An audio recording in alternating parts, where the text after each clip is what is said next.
সুষ্ঠু নির্বাচনের স্বার্থে খালেদা জিয়ার মুক্তি, নির্দলীয় সরকার গঠন সহ 7 দফা দাবি জানিয়েছেন বিএনপি নেতারা। রাজধানীর সোহরাওয়ার্দী উদ্যানে দলটির সমাবেশে এসব দাবি জানানো হয়। দাবি পূরণে আগামী 3 অক্টোবর জেলায় এবং 4 অক্টোবর মহানগরে বিক্ষোভ সমাবেশের ঘোষণা দেওয়া হয়েছে।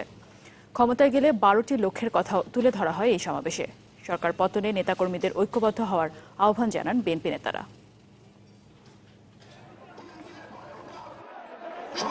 11 মাস পর সোহরাওয়ার্দী উদ্যানে বিএনপির জনসভা।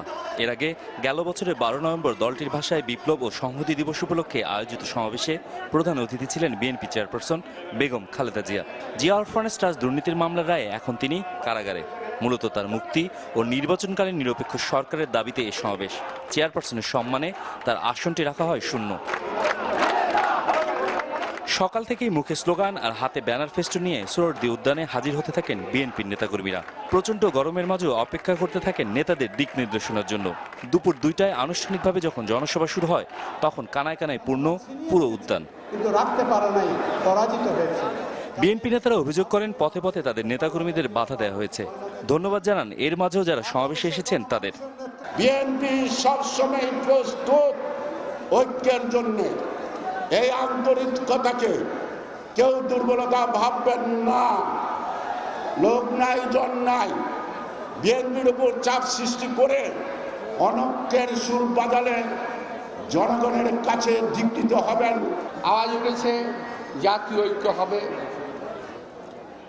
হবে কি না হবে আল্লাহ জানে। সরকার তো বহু চেষ্টা করতেছে যাতে না হয়।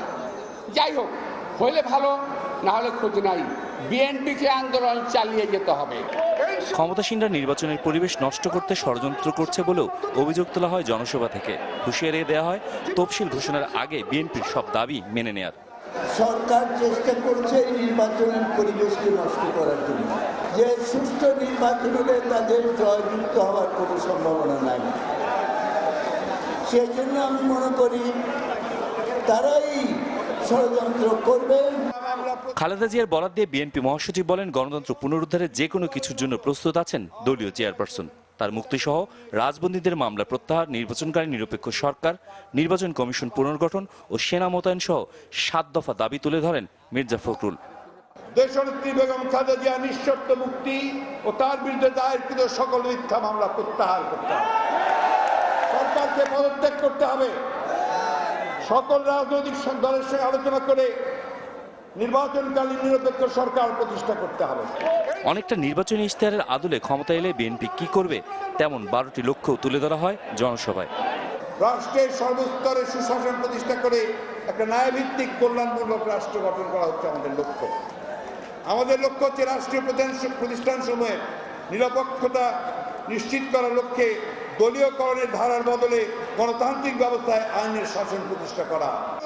আগামী 3 অক্টোবর জেলায় ও 4 অক্টোবর মহানগরের সমাবেশ ও স্মারকলিপি পেশের কর্মসূচি ঘোষণা করেন বিএনপি মহাসচিব।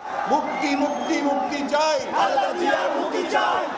আজিজুর রহমান কিরণ, চ্যানেল 24, ঢাকা।